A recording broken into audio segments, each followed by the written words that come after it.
So hello and welcome to my channel that is economic Pathshala by doctor Ananya. आज मैं एक नई सीरीज स्टार्ट कर रही हूँ जिसमें हम इकोनॉमिक के करंट अफेयर्स के बारे में बात करेंगे। इस सीरीज से आपको दो फायदे होंगे। पहला फायदा ये कि आपको इकोनॉमिक्स में क्या करंट में चल रहा है उसके बारे में पता चलेगा। सेकेंडली ये बेनिफिट होगा कि जो हमारा यूजीसी नेट में इंडियन इकोनॉमी का पोर्शन आता है जिसमें कि बहुत सारे टॉपिक्स आते हैं, वाइड टॉपिक होते हैं और उसमें बहुत सारा डाटा पूछा जाता है, तो वो डाटा हमें क्या याद करना और क्या याद नहीं करना है वो हमें पता चल जाएगा। क्यों? क्योंकि बच्चे जो भी चीज़ें आती है वो आती है करंट से। ठीक है, तो ये दोनों बेनिफिट्स के साथ हम जो है इस सीरीज़ को स्टार्ट कर रहे हैं।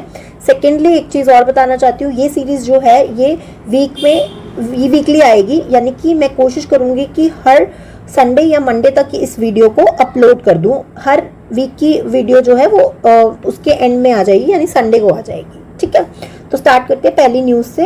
तो पहली न्यूज़ है कि इंडिया को 120.90 बिलियन डॉलर्स जो है वो रेमिटेंसेस में मिली है। रेमिटेंसेस क्या होते हैं? जब भी कोई इंसान बाहर काम करने जाता है अपनी कंट्री से बाहर, तो वो अपनी फैमिली को जो पैसा भेजता है उसको हम बोलते हैं remittances. First point.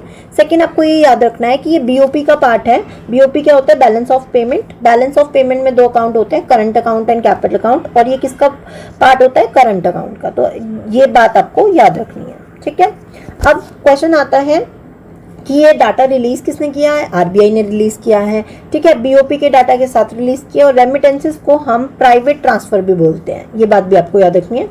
Third thing, last 10 years में हम जो है लीडिंग रेसिपिटेंट हैं रेमिटेंसेस के, मतलब रेमिटेंसेस रिसीव करने वाली हम कंट्री जो है वो हम टॉप पर हैं।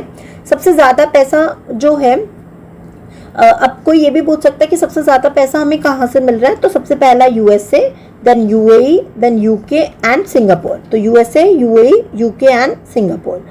नेक्स्ट आता है कि क्या ऐसा हम सर्विसेज दे रहे हैं या क्या ऐसा काम कर रहे हैं जिसमें हमें सबसे ज़्यादा पैसा मिल रहा है, सबसे ज़्यादा रेमिटेंसेज आ रहे हैं। तो सॉफ्टवेयर सर्विसेज जो है इनकम, यानी कि जो लोग सॉफ्टवेयर सर्विसेज में इंडल्ज हैं या फिर बिजनेस सर्विसेज दे रहे हैं, उनसे हमारे को जो है सबसे ज़्यादा क्या आ रहा है? रेमिटेंसेज आ रहे हैं। इंडिया के बाद मेक्सिको है और फिर चाइना, यानी कि सबसे ज़्यादा रेमिटेंसेज इंडिया को मिल रहा है, then Mexico and then China. तो आपको मेन चीज़ क्या याद रखनी है? डाटा आप थोड़ा बहुत भूल भी जाए तो कोई बात नहीं, बट आप उसका मेन थोड़ा सा याद रखना, $120। ठीक है, सबसे ज़्यादा हम 10 सालों से टॉप पर हैं, और हमारे बाद मेक्सिको, चाइना, और हमें सबसे ज़्यादा मिल कहाँ से रहा है ये इंपॉर्टेंट है। सबसे ज़्यादा मिल कहाँ से रहा है ये पॉइंट आपको याद रखने हैं। ठीक है, नेक्स्ट है government to borrow 8.86 lakh crore in जुलाई सितंबर क्वार्टर। इस पूरी न्यूज़ में आपको ये पता चलेगा, सबसे पहले तो ये डाटा जो है कि गवर्नमेंट जो है बोरो करती है।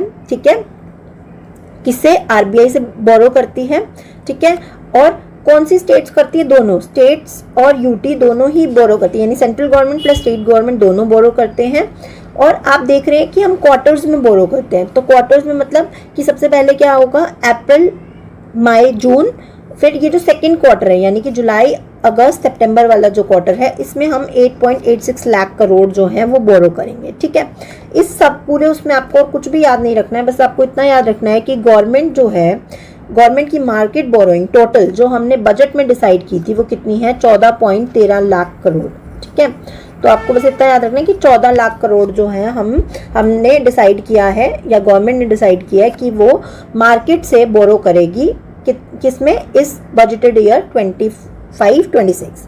देखो बच्चे, बजट अपने आप में इम्पॉर्टेंट है, तो अगर बजट से रिलेटेड कोई भी डाटा आता है तो वो आपको याद रखना है। ठीक है, बाकी जो भी एक्स्ट्रा इन्फॉर्मेशन दे रखी है मैंने वो आप पढ़ सकते हैं। ठीक है, जो इम्पोर्टेंट है वो मैं आपको बता रही हूँ, वो आपको याद रखनी ही है। नेक्स्ट आता है जीएसटी टर्न्स 8, यानी कि जीएसटी जो है हमारा 8 साल का हो गया है। कब आया था जीएसटी? आपको पता होगा 1 जुलाई 2017 में। ठीक है, 2016 में उसका प्रोविजन आया था, 2017 में फुल फ्लेज जो है वो हमारा goods and services tax act जो है वो बन गया था। ठीक है, 1 जुलाई 2017 से लागू हो गया था। ठीक है, अब क्या कह रहा है कि उसके कितने साल कंप्लीट हो गए? 8 ईयर्स कंप्लीट हो गए। अगर आपको डाटा मतलब एस्टेब्लिशमेंट ईयर याद है तो आपको ऑब्वियसली काउंट कर लेंगे कि कितने साल हो गया, 8 साल हो गया।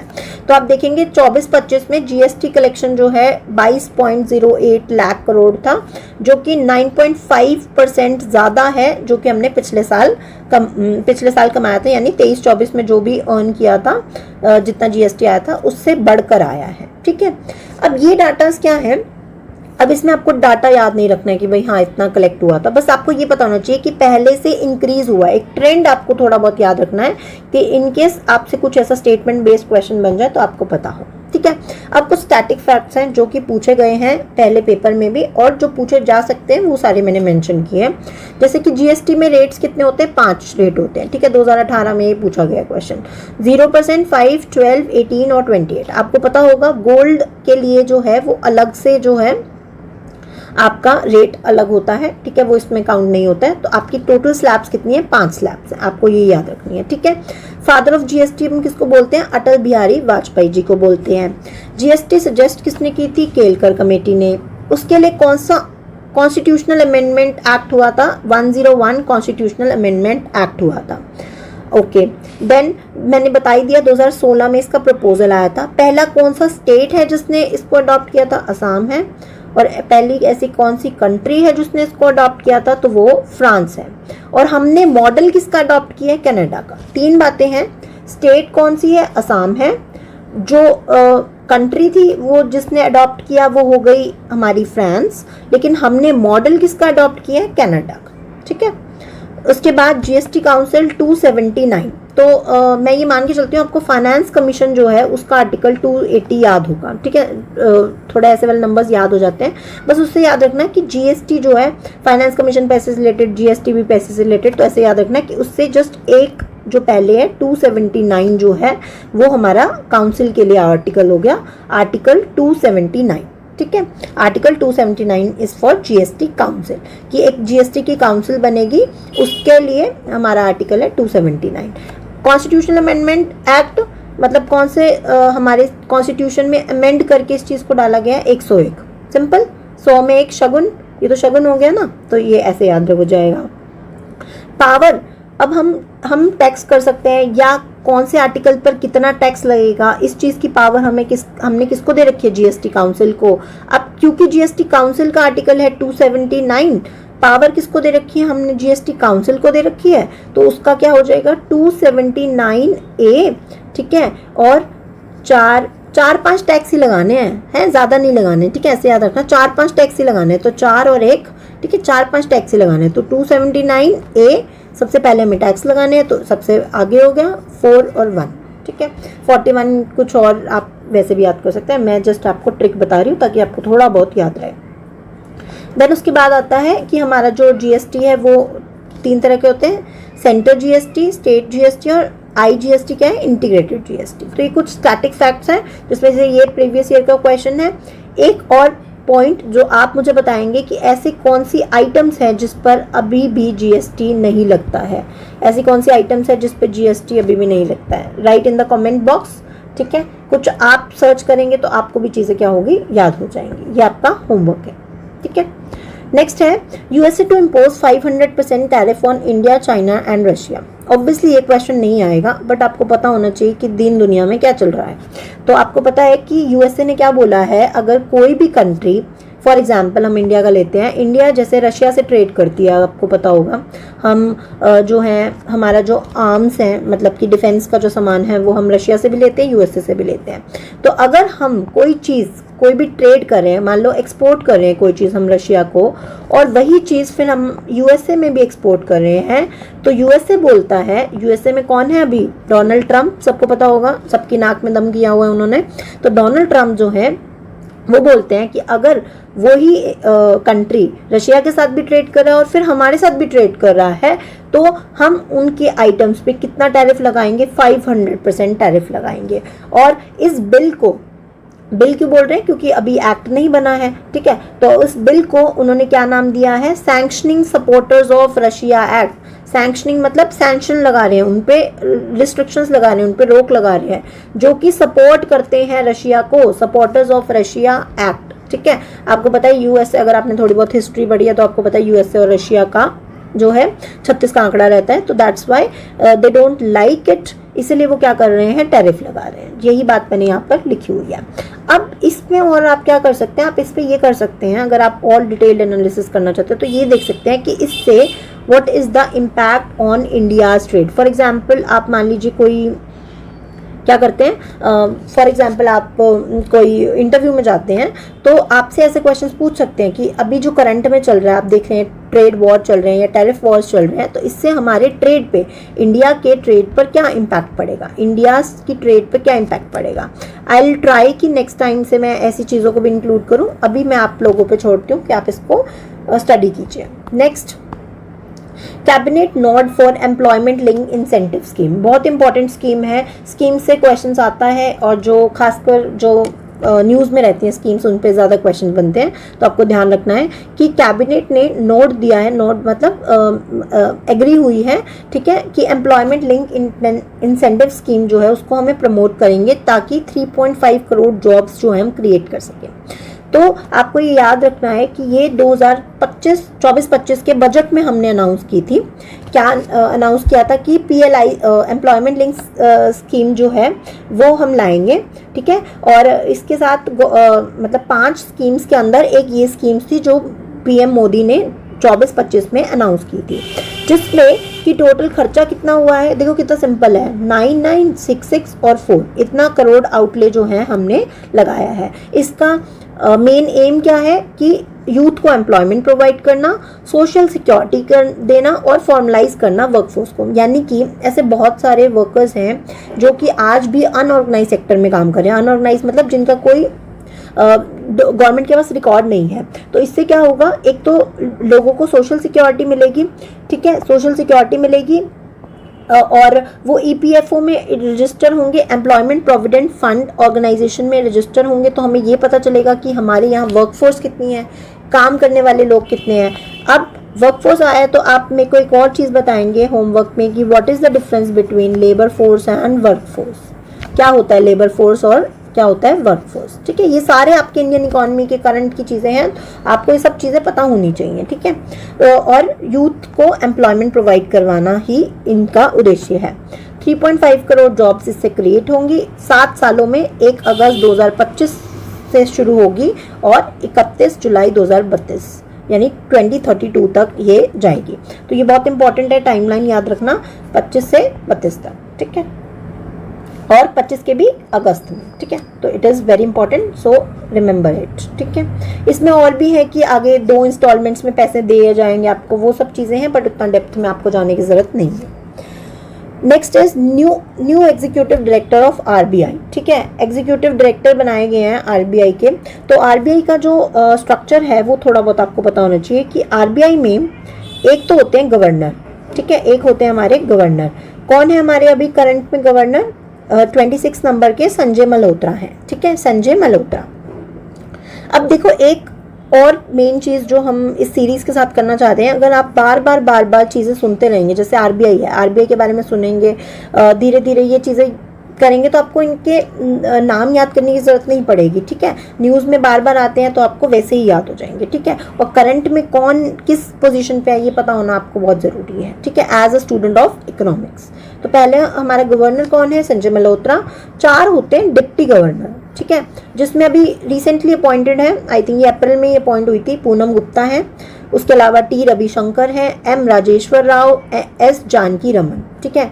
एक तो राम जी हो गए, एक पूनम जी हो गई, एक रवि जी हो गए और एक राजेश जी हो गए, ठीक है। ऐसे याद रख सकते हो, किसी के घर के, किसी के मम्मी पापा किसी का नाम हो तो आप इस तरीके से लिंक करके रख सकते हैं। नेक्स्ट, तो अब न्यूज़ क्या थी? न्यूज़ ये है कि अच्छा उसके बाद क्या होते हैं, 4 तो डिप्टी होते हैं और मल्टीपल क्या होते हैं, मल्टीपल हमारे क्या होते हैं, एग्जीक्यूटिव डायरेक्टर्स होते हैं, बहुत सारे होते हैं, जिसमें से एक हमने जो किए हैं वो है केशवन रामचंद्रन। अब ये भी राम है, ये भी राम है, तो कंफ्यूज मत हो जाना, केशवन रामचंद्रन, ठीक है, केशव और राम, ठीक है, दोनों ही भगवान के नाम है, उससे आप याद रख सकते हैं, केशवन रामचंद्रन, ठीक है। तो न्यू एग्जीक्यूटिव डायरेक्टर बने और ये कब से अपनी पद संभालेंगे? 1 जुलाई 2025 से। नेक्स्ट इज अंगटाड अंकटाड क्या है पहले तो आपको ये पता होना चाहिए। फिर न्यूज़ क्या है कि अंकटाड ने वर्ल्ड इन्वेस्टमेंट रिपोर्ट जो है उसको जारी किया है। अब इसका क्या मतलब है, क्या है ये रिपोर्ट, इसके बारे में बात करते हैं।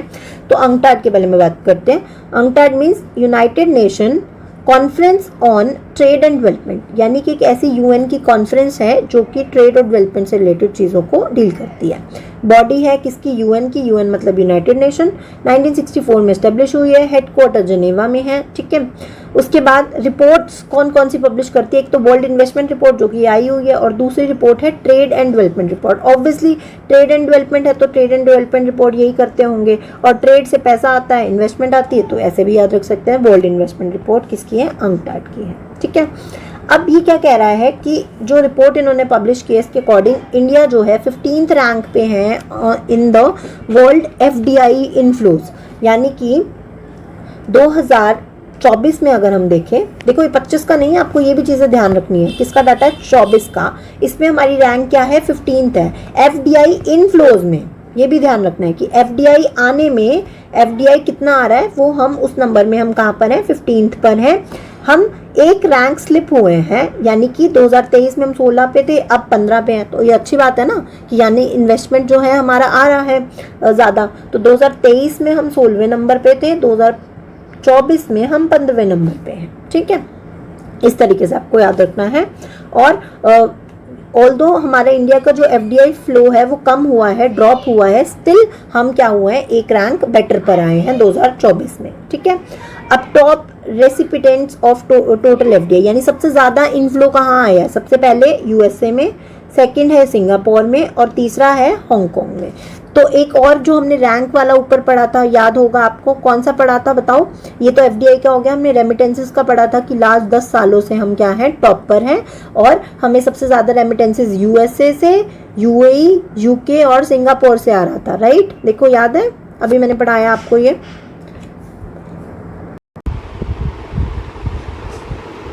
हमारी नेक्स्ट न्यूज़ है that is 10 years completed of digital India, यानी डिजिटल इंडिया जो हमारी स्कीम है जो कि 1 जुलाई 2015 में लॉन्च हुई थी, उसको 10 साल कंप्लीट हो गए हैं। तो डिजिटल इंडिया क्या थी स्कीम जो पीएम मोदी ने लॉन्च की थी, that is to connect the rural areas with the high speed internet, यानी कि बेसिकली हाई स्पीड इंटरनेट लाना है, डिजिटल लिटरेसी लानी है, डिजिटलाइज करना है हमको, बेसिकली सिंपल ये एम था पीएम मोदी जी का, ठीक है। उसको आज 10 साल पूरे हो गए। तो इस पूरी न्यूज़ में आपको सिर्फ क्या याद रखना था कि डिजिटल इंडिया का लॉन्च डेट क्या है, दैट इज़ 1 जुलाई 2015। लास्ट है आपकी न्यूज़ जो इस जुलाई के फर्स्ट वीक की थी, that is government launches government of India starts app for easy access to official data on the go. That is अगर हमें गवर्नमेंट को कोई भी डाटा लॉन्च करना है या कोई भी डाटा रिलीज़ करना है, तो उन्होंने क्या बनाई है, GOI स्टैट्स, यानी GOI यानी गवर्नमेंट ऑफ इंडिया का हो गया, उसी का स्टैट्स यानी उनका ऑफिशियल स्टैट्स जो है, इस तरीके से उन्होंने एक ऐप लॉन्च कर दी। मॉस्पी के अंडर NSO जो है, मतलब मॉस्पी क्या है, हमारा ministry of statistical and programme implementation, जो हमारी मिनिस्ट्री है उसके अंडर आपको पता है NSO है। अब मेरे को आप बताएंगे होमवर्क में, थर्ड होमवर्क ये है कि NSO प्लस CSO, NSO कब बना था, ठीक है, कौन से ईयर में बना था, ये आपने मुझे बताना है। मैंने आपको स्टैट्स की वीडियोस में बताया था, तो आपको मुझे बताना है। एंड ये क्या है, GOI स्टैट्स जो है वो NSO यूज़ करेगा फॉर डाटा कलेक्शन, और ये रिलीज़ कब किया है, हमारी जो गवर्नमेंट ने लॉन्च किया है इसको, नेशनल स्टैटिस्टिकल डे जो है, जब हम सेलिब्रेट कर रहे थे 2025 को, कब होता है, 29 जून को स्टैटिस्टिकल डे होता है। उस डेट पर हम जब इसको क्या बोलते हैं, उस डेट पर हमने इसको लॉन्च किया ताकि हम स्टैट्स में कुछ कंट्रीब्यूट कर सकें, यानी डाटा से रिलेटेड एक ऐप बना सकें। सो ये थी आपकी टोटल 9 न्यूज़ जो कि आपको पढ़नी है। इसमें से जो सबसे इम्पॉर्टेंट आपको याद रखनी है वो है ये क्या बोलते हैं, स्कीम्स वाली न्यूज़ जो है ये आपके लिए इम्पॉर्टेंट बन जाती है, और क्या कहते हैं, ये रेमिटेंसेस और जो हमारा FDI का डाटा था ये भी इम्पॉर्टेंट बनता है। आई होप आपको ये क्लियर हो गए होंगे। अगर आपको क्लियर है, आपको समझ में आए हैं, तो then do like, share and subscribe to my channel. Thank you.